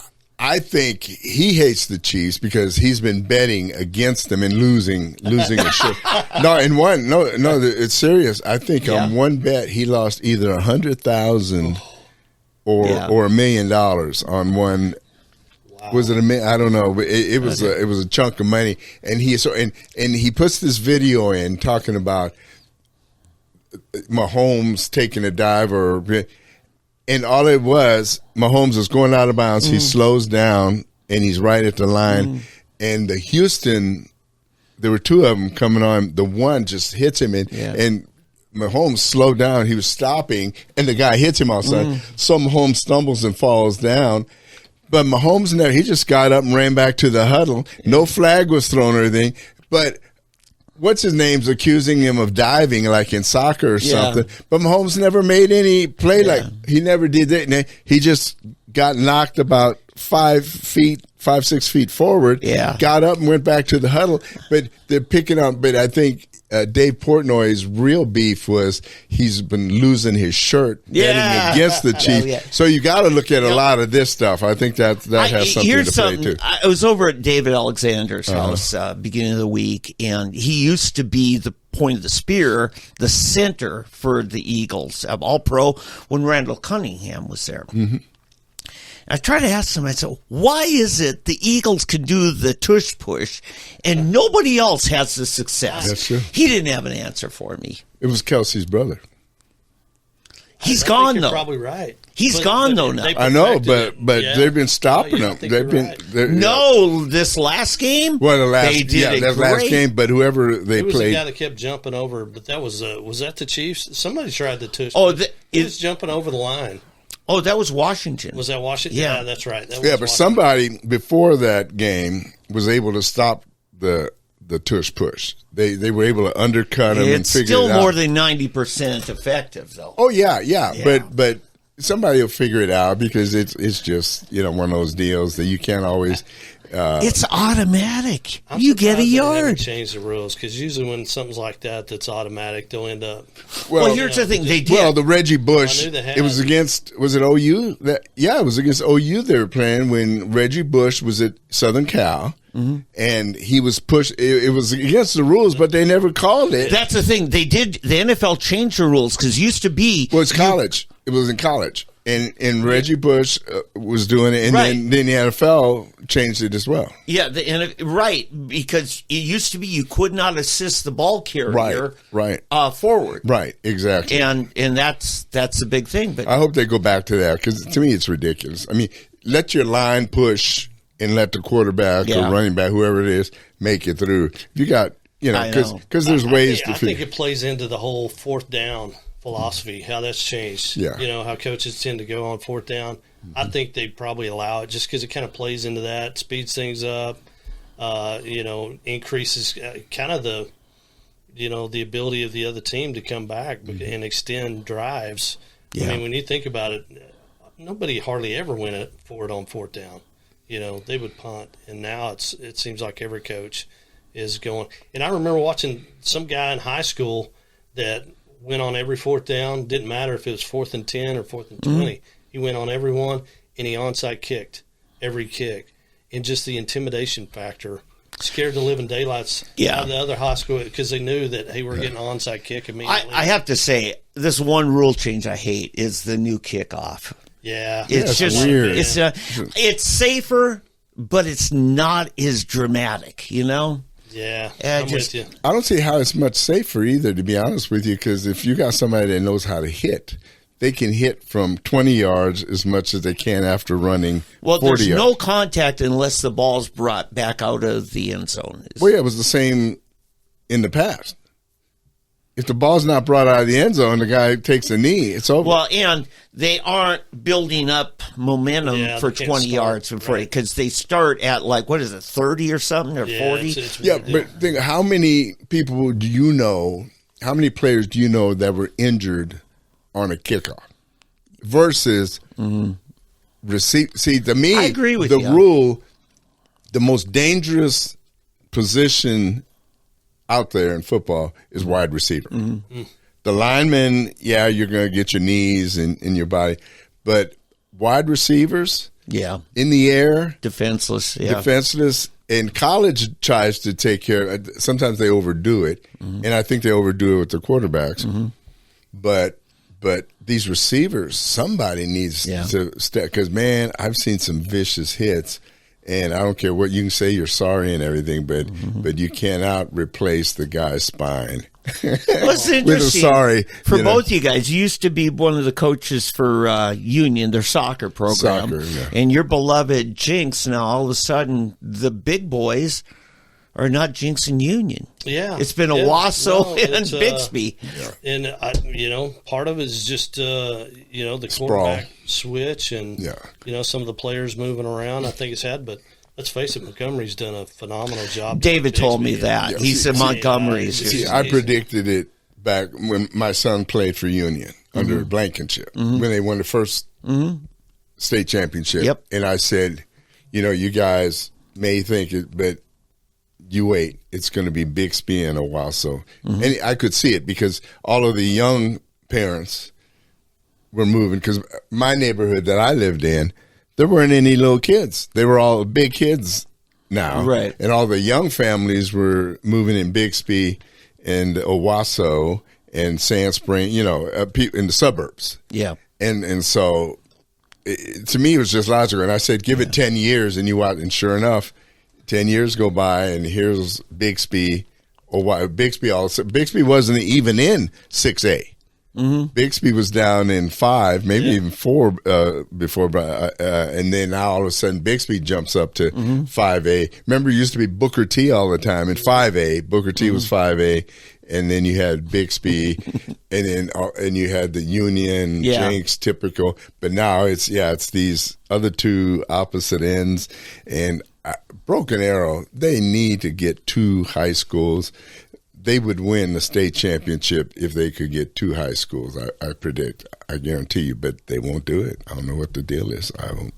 They won't do it. But hey, we better wrap it up. A real quick question. Yes, sir. And this is not county government. This goes back to city, but Jinx. Kelly and I talked right after they had the grand opening of the outlet mall, and right away we saw the bottleneck issues. Now I'm hearing about some corridor in 106th going out to Elm. Actually, it was designed. I think it's functioning extremely well. I mean, we designed. A lot of people don't remember there were 2 banks of lights on the north side of the Creek Turnpike, and it was a nightmare. And so that was the missing component for landing the outlet mall. We didn't have the infrastructure there. And so we ran a roads and sewers bond that opened the door to that property. I understand. And part of that was the redesign. Yeah. The people going to the mall never touch Elm other than to cross it. Yeah, but when I was there on a Sunday afternoon, and they got that little traffic circle in the northwest corner parking lot, and single car wide, and it was backed way up. Now, I learned about go down by the river to the east. Yeah, on the back. And Kelly said, oh, you figured that out. And he said, yeah, learn that. But it's still not optimal. I'll just beg to differ because I know, there are going to be times, and if you saw how many people were there, I mean, you had people parking. I give you that. Out in the air.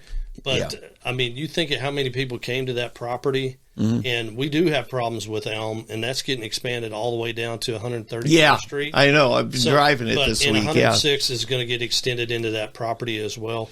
But I think you got a commercial plans there was a going. huge fear that would just totally lock down. You'd have people backing up onto the turnpike, and that never happened through the holidays. Okay, so you think it's okay. I just happen to go during the crazy rush of the opening weekend. I'm not there at the local level, right. so maybe they're discussing some changes to the circle. There was definitely some, debate on the traffic circles back in the day. I love when those are going in, but I think they do facilitate. And as people learn that, hey, there is a back door around the aquarium that you can go out that way, and Texas turn around to kick you right back on. To the turnpike. As they figure. So you think it's okay? There was a fear when. Because the original River District was like $1 billion development. I mean, it was kind of out of this world, and we had the ballpark, and that was one of the big mistakes we made. Bells was looking at the amusement we leaked park. that out too soon, and Kathy Taylor, you end up with the Downtown Improvement District and the new ballpark down here, and we lost our $1 billion development. And that was one mistake we did not make with the outlet mall, was leaking it out, and to where Tulsa could kind of take it back from us. We had opened the door to that property. We had a TIF district on it. We had the infrastructure, and that was my charge to Chance Tinker's city manager father, Mike Tinker, who did a great job for us. I was like, Mike, don't put the phone down with the outlet mall with Simon folks, because they're going to need an escape plan from Turkey Mountain, and we got the perfect spot right down here in Jinx ready to go. Okay, so you do expect there to be more commercial development moving around 106th. That property was made for long-term vision.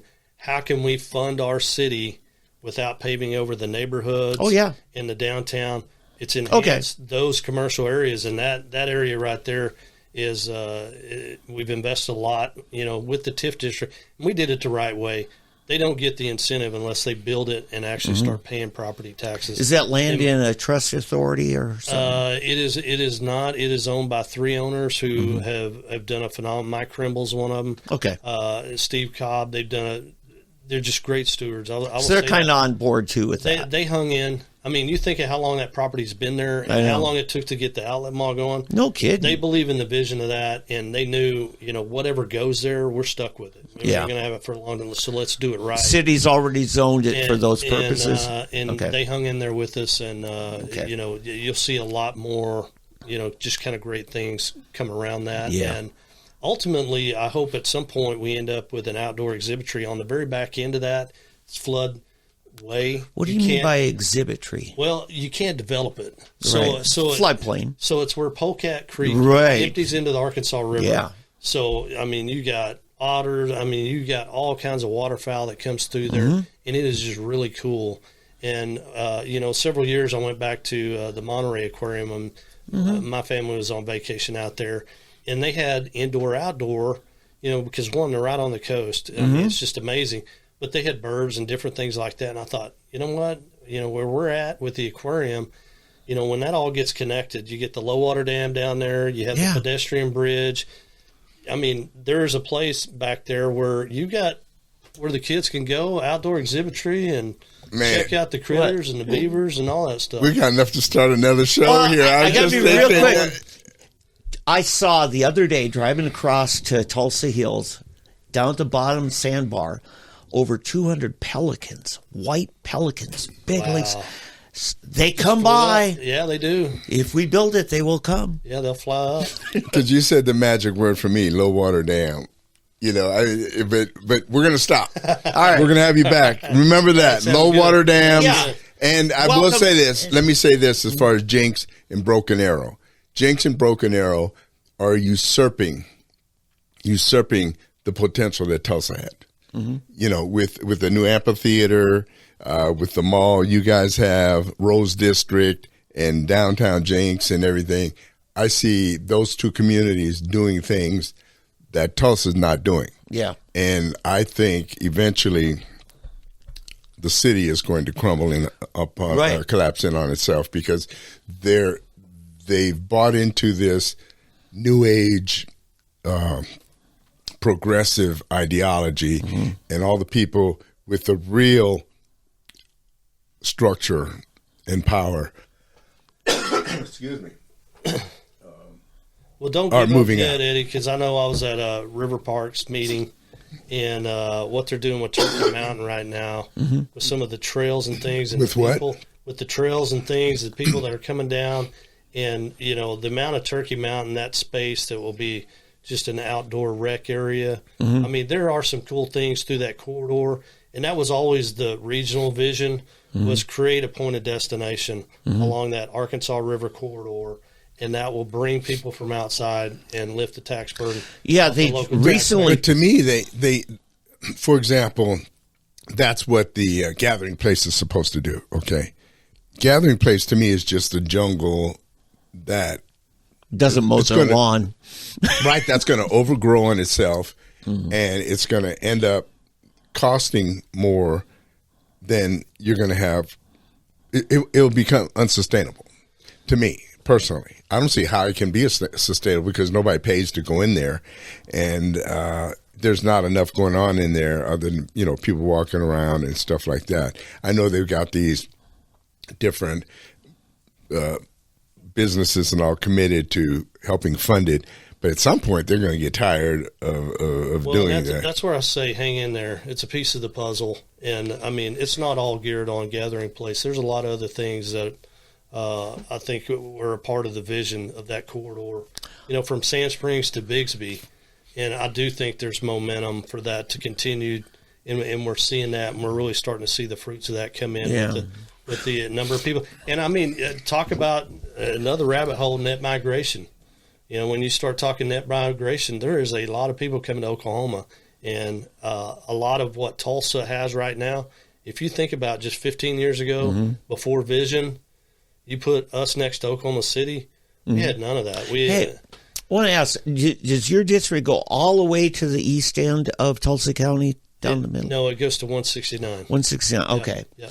Is there any truth to a big data center going in out on the east end? The governor's definitely got his eye on data centers, and we've invested a lot in infrastructure Mid-America and some of those different areas. And Right, because I think following Google's lead, I Yeah. think that we have access to some Grand River Dam Authority power way out at the east end. we do. I mean, that's one of our, Okay. our great assets is our power generation. Yeah, Grand River. But here's the thing. Tulsa World twice now has put out hints. It looks like Facebook's coming to Creek in 11th Street. They said so last August and then previously in January of last year. Well, I've not heard that, but We better wrap it up because we're Well, but I had him right No, here. I know we've got a bunch of. Well, we're going to have him back because we're going to get Kelly Yeah. in here and what's the other commissioner? Stan Sallee. Stan Sallee. We need Yeah. to get Stan in here as well because he can speak to us on Native American stuff as and well. if Stan's you done a tremendous amount Right. of work on the county Yeah. roads and bridges. He's brought in a lot of Right. legislators up north that, Yeah. I mean, boy, you want to go see some bad bridges go up in District Well, 1. And, Right. You're here today. Primarily, the driver was we want to hear about this new initiative.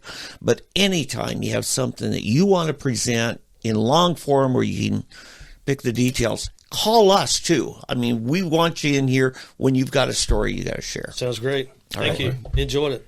Yes. All Thanks, everybody. Thank you.